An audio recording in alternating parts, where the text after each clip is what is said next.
The Delhi government has often led the way in introducing new kinds of subjects and looking at education in public schools or government-run schools from a very different kind of lens. And a new initiative that the Delhi government announced, in fact in September, is a Business Blasters program, which is intended to inculcate the idea of entrepreneurship in school-going children in government schools as well.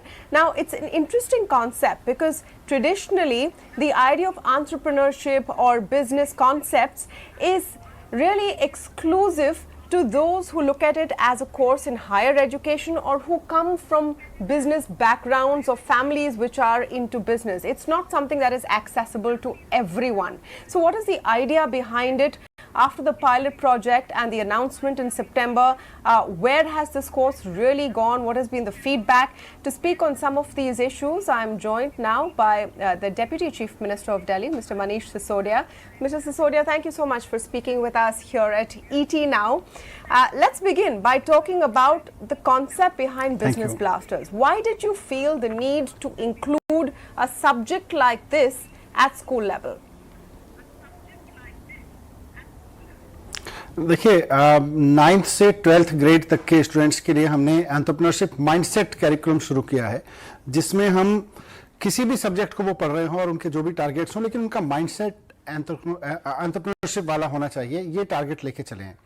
तो entrepreneurship mindset curriculum में ही हमने ये business blaster programme शुरू किया है 11th और 12th के बच्चों के लिए, जहां हम बच्चों को 60 करोड़ रुपए का सीड मनी सरकार की ओर से दे रहे हैं और उनको चैलेंज कर रहे हैं कि आप अपने नए बिजनेस आइडियाज लेकर आइए, कुछ इनोवेटिव लेकर आइए या किसी चीज को नए तरीके से करने का आइडिया लेकर आइए और सरकार उसको सीड मनी देगी। तो हमारे बच्चों ने 51,000 बिजनेस आइडियाज डेवलप किए हैं, हमारे 11th एंड 12th के सारे बच्चों ने अलग अलग ग्रुप्स बना के, और इन 51,000 बिजनेस आइडियाज को सरकार 60 करोड़ रुपए का सीड मनी दे रही है। आइडिया इसके पीछे क्या है, आपने पूछा। आइडिया इसके पीछे यह है कि हम दो समस्याएं हैं देश की। एक तो देश की इकोनॉमी को हम बूस्ट करना चाहते हैं और दूसरा जॉब्स, बहुत बड़ी समस्या है देश के यूथ के सामने।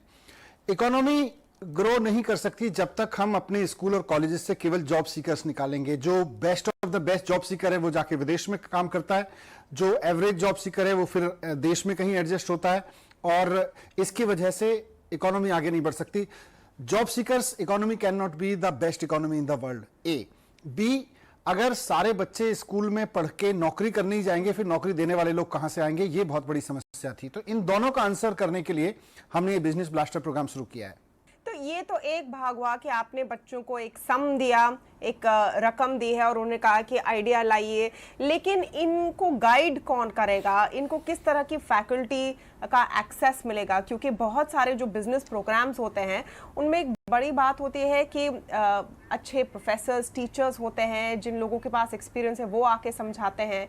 तो ये हिस्सा कैसे इम्प्लीमेंट किया जाएगा? इसको हम रियल टाइम जो एंटरप्रेन्योर्स हैं उनके साथ में इनको अटैच कर रहे हैं, और स्कूल अपने आसपास के लोकल लेवल के एंटरप्रेन्योर्स जो यंग हैं, कुछ अच्छा कर रहे हैं, कुछ सक्सेसफुल कर रहे हैं, इनोवेटिव कर रहे हैं, उनके साथ अटैच कर रहे हैं और वो उनको गाइड कर रहे हैं। ये उसका एक हिस्सा है। दूसरा ये कि हम इसमें कंपटीशन भी करा रहे हैं कि it's not a school project only. जो इनोवेटिव आइडियाज होंगे, जो सक्सेसफुल रहेंगे आगे चल के, इनका हम कंपटीशन करा रहे हैं और इनको इवेंट करके इन्वेस्टर्स के सामने ले जा रहे हैं। इन्वेस्टर्स इनमें इन्वेस्ट कर रहे हैं पहली बार, और वो फिर उनको कोच भी कर रहे हैं आगे। तो जो इन्वेस्टर आगे आ रहा है इन्वेस्ट करने के लिए, जैसे हमने मान लीजिए किसी बच्चे को 10,000 रुपए दिए या किसी ग्रुप को 20,000 रुपए दिए हमने, अब आगे जाके उसको इन्वेस्टर और 1 लाख रुपए, 2 लाख रुपए का सम दे रहे हैं, और साथ साथ में कोचिंग भी दे रहे हैं, बिजनेस कोचिंग भी उनकी कर रहे हैं।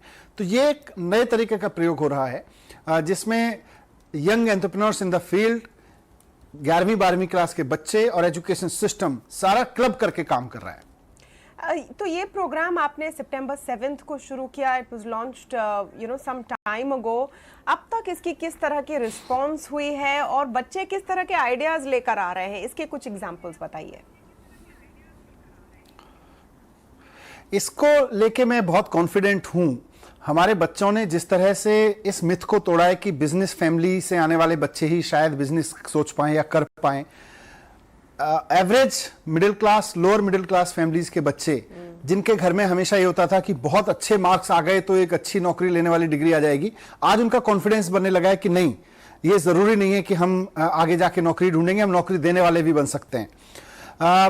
बच्चे अपने अपने लेवल पे काम कर रहे हैं। जैसे दो लड़कियों का ग्रुप है, उन्होंने अपना एक स्टार्टअप बनाया जिसमें वो दोनों आर्टिस्ट हैं, लड़कियां पेंटिंग्स बनाती हैं, लेकिन उन्होंने सोचा कि हमारी तरह और भी बहुत सारी महिलाओं को पेंटिंग बनानी आती है, तो क्यों ना हम एक ऐसा स्टार्टअप बनाएं जहां हम महिलाओं से जिनको पेंटिंग बनानी आती है उनसे भी पेंटिंग बनाएं, खुद भी पेंटिंग बनाएं और उसकी मार्केटिंग करें।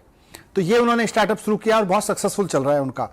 एक बच्चा है जिसने अपने घर पे कन्वेंशनल कोई डिश बनती थी उनके यहाँ डेट सीड से, जो उनके घर में उनके हेल्दी पाउडर बना के यूज किया जाता था, उसने उसी को बिजनेस बना दिया है, कॉफी का रिप्लेसमेंट बना दिया उसको एक फ्लेवर डाल के, और उसका दावा है कि इसमें कैफीन नहीं है। एक बच्चों का ग्रुप निकाल के लाया है, स्टार्च से पॉलीथीन जैसा प्रोडक्ट बनाया है उसने, उसको वो बायोथीन बोल रहे हैं।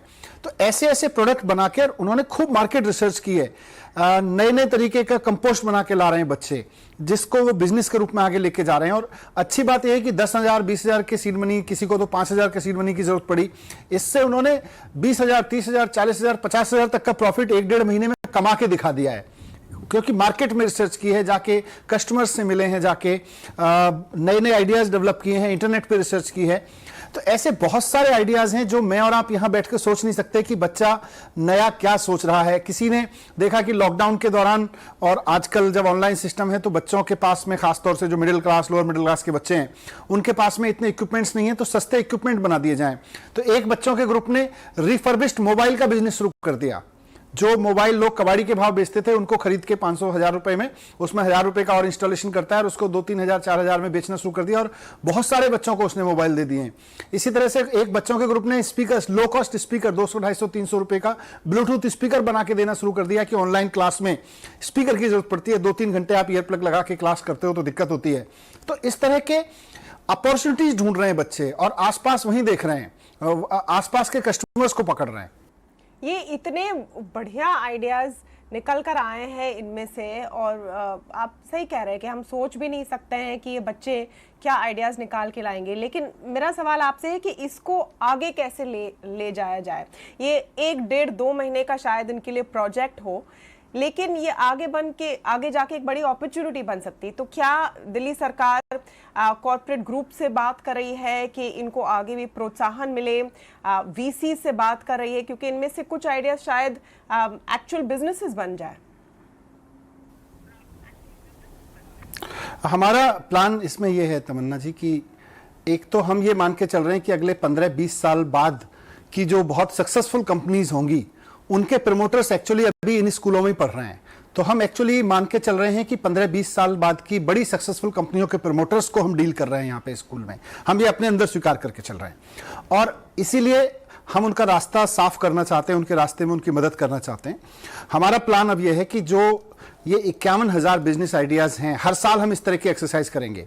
इस साल जो 51,000 बिजनेस आइडियाज आए हैं, इनमें से टॉप 100 आइडियाज जो सक्सेसफुल होंगे और बेस्ट प्रॉमिसिंग आइडियाज होंगे, उनको हम लेके एक यहां पर स्टार्टअप मेला लगाएंगे, बिजनेस ब्लास्टर मेला लगाएंगे, जिसमें हम देश भर के इन्वेस्टर्स को इन्वाइट करेंगे कि आप आके यहां इन्वेस्ट करके, और इसमें से भी जो टॉप आइडियाज होंगे, टॉप 10 आइडियाज होंगे, जिसमें करीब 100 बच्चे होंगे, हमने अपने वाइस चांसलर से बात करके वहां पर एक्स्ट्रा सीट्स क्रिएट कराई हैं बीबीए के प्रोग्राम्स की, और इनको डायरेक्ट एंट्री डीटीयू में, एनएसयूटी में, आईजीडीटीयूडब्ल्यू जैसी, आईपी यूनिवर्सिटी जैसी यूनिवर्सिटीज में डायरेक्ट एंट्री मिल जाएगी बिना किसी रिटन कंपटीशन के, या जो फॉर्मल कंपटीशन है एग्जामिनेशन उसके बिना। क्योंकि इससे बड़ा कंपटीशन क्या होगा कि बच्चे 3.5 लाख बच्चों को बीट करके वहां तक पहुंच रहे हैं, तो करीब 100 बच्चों को डायरेक्ट बीबीए के प्रोग्राम में डीटीयू जैसी यूनिवर्सिटीज, एनएसयूटी जैसी यूनिवर्सिटीज में एंट्री मिल जाएगी। एंड आई एम श्योर कि उनको मार्केट से भी इन्वेस्टमेंट मिलेगा, और आगे जब इनकी कंपनी आगे बढ़ेंगी तो सरकार की तरफ से भी हम इनको इंक्यूबेशन और इन्वेस्टमेंट का मदद करेंगे।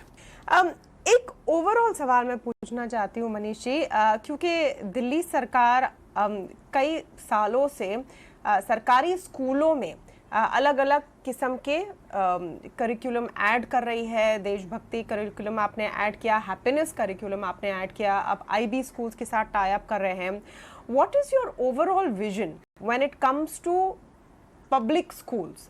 क्योंकि भारत में अब तक ये परसेप्शन रहा है कि सरकारी स्कूलों में अच्छी एजुकेशन नहीं होती है और माँ बाप हर प्रयास करके प्राइवेट स्कूल में ही बच्चों को डालते हैं।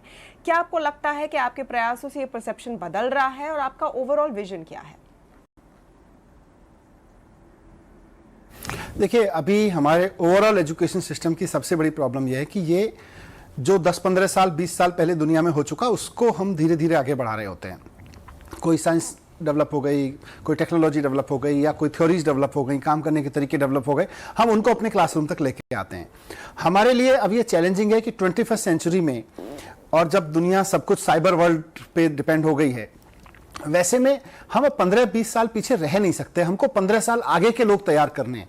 आज हम जिन बच्चों को स्कूल में पढ़ा रहे हैं, ये 15-20 साल बाद और मे बी आज से 10 साल बाद जब मार्केट में जाके प्रोफेशनल के रूप में खड़े होंगे तो दुनिया और आगे बढ़ चुकी होगी, और उस वक्त ये 15 साल पीछे का कोर्स पढ़ के अगर गए होंगे तो पिछड़ेंगे ही पिछड़ेंगे, केवल नौकरियां ढूंढ रहे होंगे और किसी तरह से सर्वाइव कर रहे होंगे।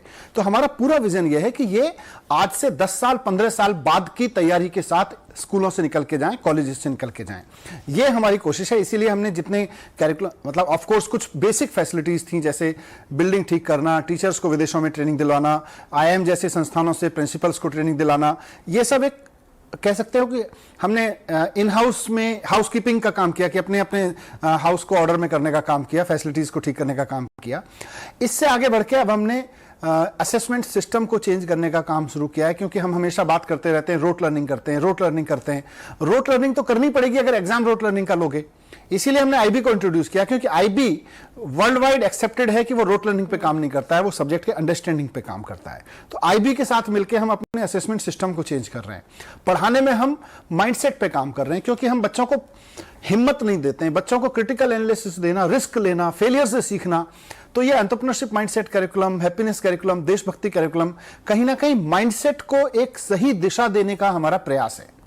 तो IB इंट्रोडक्शन के बारे में थोड़ा और बताइए, क्योंकि ये एक बहुत ही प्रीमियम करिकुलम माना जाता है। देश भर में माँ बाप बहुत सारा ज़्यादा फीस देकर IB स्कूलों में अपने बच्चों को डालते हैं, और आप कह रहे हैं अब दिल्ली सरकार की स्कूलों में अवेलेबल होगा। तो ये किस तरह से आप अपनाएंगे? इसमें हमने जो दिल्ली एजुकेशन बोर्ड बनाया है उसमें ओवरऑल असेसमेंट सिस्टम को चेंज करने का हमने सपना रखा है। जैसे मैं ये मानता हूं कि हम अभी अपने बच्चों को जो भी सब्जेक्ट पढ़ा रहे हैं, और हम सब मानते हैं, एम्प्लॉयर भी मानता है कि हम अपने बच्चों को जो भी टॉपिक पढ़ाते हैं उसकी अंडरस्टैंडिंग बनाने में कामयाब नहीं होते, उसकी रोट लर्निंग कराने में, फिर एक एग्जाम पास कराने में कामयाब हो जाते हैं। लार्जली हम यहाँ खड़े होते हैं। तो उसको बदलना है। IB को हमने स्टडी किया। IB बिल्कुल भी रोट लर्निंग में यकीन नहीं करता है। IB पूरी तरह से किसी भी सब्जेक्ट को इन डेप्थ थिंकिंग करके और उसके फ्यूचर चैलेंजेस के बारे में सोचने पे मजबूर करता है। वो चाहे बहुत ट्रिग्नोमेट्री का कोई एल्गोरिथम थ्योरम की आप बात कर सकते हो, कैलकुलस के किसी फॉर्मूला की, या हिस्ट्री पढ़ने की बात कर सकते हो, आप लैंग्वेज में राइटिंग सीखने की या रीडिंग सीखने की बात कर सकते हो। इन सारी चीज़ों पर IB की जो अप्रोच है पढ़ने की, वो एकदम अलग है हमारे अभी परंपरावादी सोच से। तो वो किसी भी सब्जेक्ट को पढ़ने के लिए नहीं कहता है, समझ के उसको 4 कदम आगे बढ़ के यूज करने के लिए प्रेरित करता है। इसी का उसका असेसमेंट सिस्टम उन्होंने बनाया हुआ है, इंटरनेशनली बहुत प्रूवन है, और आज दुनिया भर के प्रोग्रेसिव स्कूल IB के साथ जा रहे हैं। तो हमने जब IB से बात की दिल्ली में, तो सरकार के साथ उनका कोई कभी इस तरह का टाइप नहीं रहा था, but we are grateful to them कि उन्होंने दिल्ली सरकार के साथ में एक टाइप किया, और अब हमारे पायलट में करीब 30 स्कूल हम लोग लेके चल रहे हैं इस साल से, कि जो IB के साथ शुरू हो चुके हैं। Okay, just an overview, Mr. Sisodia. Do you think the parents of Delhi are beginning to now prefer government schools? क्या ज़्यादा पेरेंट्स अब इस माइंडसेट से निकल रहे हैं कि सरकारी स्कूल मतलब यहाँ पर अच्छी एजुकेशन नहीं होगी? ये चेंज हुआ है आपकी कोशिशों के बाद? बिल्कुल, इस बार तो हमारे लिए भी चैलेंजिंग हो गया है, क्योंकि इस बार 2,70,000 बच्चे हमारे पास में प्राइवेट स्कूल छोड़ के आ गए हैं और इनमें से लार्जली 11th 12th 10th के बच्चे हैं, 10th 11th 12th के बच्चे हैं, लगभग 3.25 लाख बच्चे, और वो गवर्नमेंट स्कूल में दाखिला ले चुके हैं, उन्होंने प्राइवेट स्कूल की पढ़ाई छोड़ दी है। तो कहीं ना कहीं उनका, उनके पेरेंट्स का भरोसा बढ़ रहा है। इससे बड़ा एविडेंस तो कुछ हो ही नहीं सकता है। वैसे भी आप देखिए कि पहले जिन स्कूलों के रिजल्ट हार्डली 70-80% होते थे, 80% पे भी वो बच्चे मतलब 80% पास होने वाले बच्चे भी वो थे जो 50-60% लेके आते थे। आज 90%, 95%, 100% तक के रिजल्ट आने वाले बच्चे आ गए हैं उसमें बड़ी संख्या में, और रिजल्ट 100% हो गया है। सरकारी स्कूलों के बच्चे, एक स्कूल से कई बच्चे IIT और JEE के एग्ज़ाम, इसके नीट के एग्ज़ाम क्रॉस कर रहे हैं, पास कर रहे हैं। तो कहीं ना कहीं कॉन्फिडेंस बच्चों में भी बढ़ा है, टीचर्स में भी बढ़ा है, हमारा भी बढ़ा है, और ऑफ कोर्स पेरेंट्स का भी बढ़ा है। बहुत बहुत शुक्रिया मनीष जी हमसे बात करने के लिए, और बिजनेस ब्लास्टर के लिए दिल्ली के बच्चों को बेस्ट ऑफ लक।